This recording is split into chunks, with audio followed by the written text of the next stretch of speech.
This is Ice Cream Gecko, and in today's video we're going to take a look at the Cornetto Classico. This is another product of the Hard Brand company. Over here it's sold as Langnese Cornetto, but depending on where you are located, things are called differently when it comes to this particular corporation. Now the Classico is a Cornetto that I, despite its popularity and its true classicness, that I've never taken a look at up until this point. I had the hazelnut, I had I think buttermilk, lemon or something, and some strawberry ones maybe, but the Classico never. This, however, is and has always been my favorite Cornetto. Just a very classic, simple setup, no really fancy ingredients or no really special theme used. We've just got, you know, your regular cone-shaped ice cream with the ice cream base with a vanilla flavor. We've got some brittle on the very top and some cocoa fat icing. Well, not swirled, wedges somewhat. They look a bit differently than they look on the outside when you actually cut into them, which is exactly what we're going to do today. I've got my little cutting board right here. We've got a spoon and we've got the Victorinox knife. How are we going to cut this? I think, you know, cut it directly, diagonally. May be a bit more difficult than some other ice creams. Let us see. Here, and it's completely disintegrating, unfortunately. So, I think this is one of the smaller ones, sometimes in these larger boxes. I had the Ice Powder box that I showed you in the last video. This is one of those.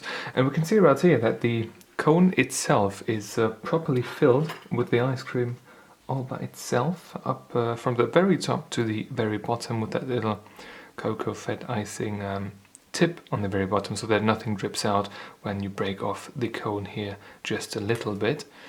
Take a look here. We didn't really do a very good job at maybe supplying a nice image of this particular wedge-shaped thing, and I think they actually look a bit different now. I had a wedge shape in mind when I opened this. Maybe they changed that to, you know, cheap out a bit on the cocoa fat icing. I am not entirely sure, but let's give this for a start a little taste test. Yes, that particular fat icing tastes alright, and that nut paste on the very top gives it a nice overall nutty flavor.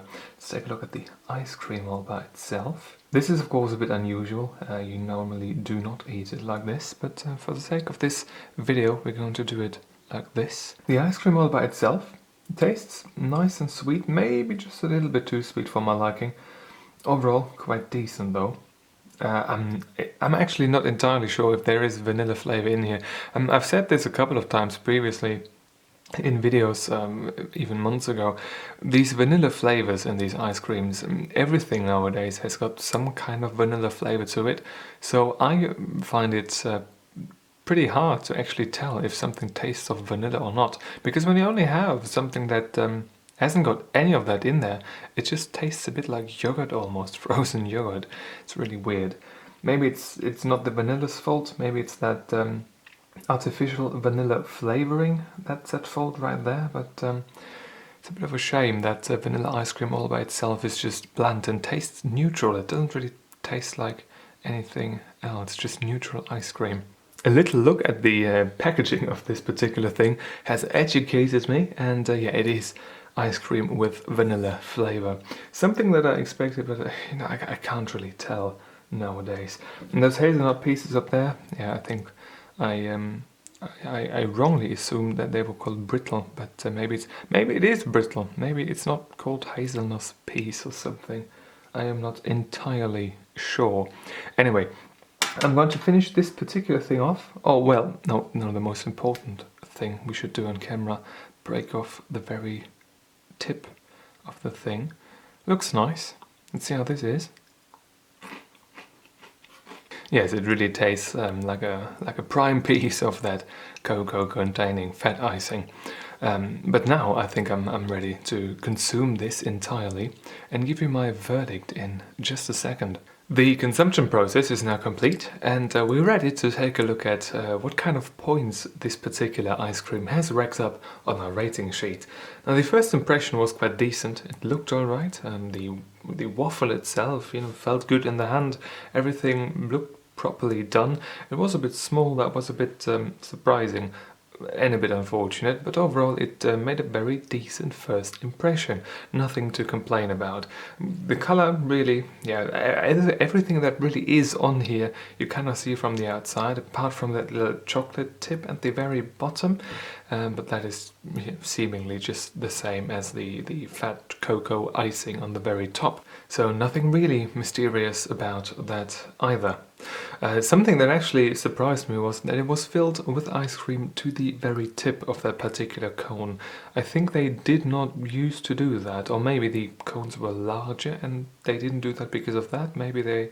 I don't know, I was a child back then. Maybe it's one of those things where your hands just get bigger and the ice cream stays the same. And you just think that it's gotten smaller. I'm not entirely sure on that. Consistency and texture-wise, everything was fine actually. Now the brittle on top, I shouldn't call it brittle maybe, I do not even know what this even counts as. Those hazelnut pieces, those were alright, tasted very nutty. They were of the exact texture that I expected. Same goes for the ice cream itself. It was a bit sweeter than I thought, but the creaminess was fine. It wasn't too soft, which is good sometimes when you've got one of these things in a cone, so that it doesn't run out completely if you happen to break off that very chocolate tip unknowingly before you actually get to it. The same goes for the fat cocoa icing, that was fine as well. And the waffle itself, that particular waffle cone, that was really nice. Many of those coned ice creams often have those very cheap foam waffle kind of things. This one right here really comes close to a classic ice cream cone, and I really appreciate that about these Cornettos. Many of the cheaper ones don't have that. When you look at the Domino's ice cream, or the Domino ice cream that I took a look at in the last video, that particular foamy wafer that's on there, that really finds its way into many ice cream cones, unfortunately. This particular one right here was fine though, no complaints in that regard. The taste of the entire thing was very decent, like the hazelnut pieces were fine, the ice cream itself was fine. It was a bit sweet, maybe they could put a bit less sugar in there, if it was for me, but it's alright overall. The fat cocoa icing, it doesn't sound as appetizing, but it is quite alright. It's a bit darker in taste than your usual whole milk chocolate, and I do appreciate that. It adds something that regular whole milk chocolate just could not give us. So on a scale from 1 to 10, we've got an 8.93. And that's it for this particular video. I think we've covered everything. I think all questions should have been answered by now. Maybe we take a look at the ingredients list right here. It's only in German, and we've got the Cornetto Classico right here with the nutrition table. It's a bit scarce when it comes to languages. It's one of these multi-boxes right here. I should have shown you that earlier. I didn't think that I would actually show it at all. Anyway, if you've got a question or a video suggestion, leave in the comment section down below. And if you want to see more videos just like this one, please subscribe. Thank you very much for watching, and I hope I'm going to see you soon. Until then, bye bye.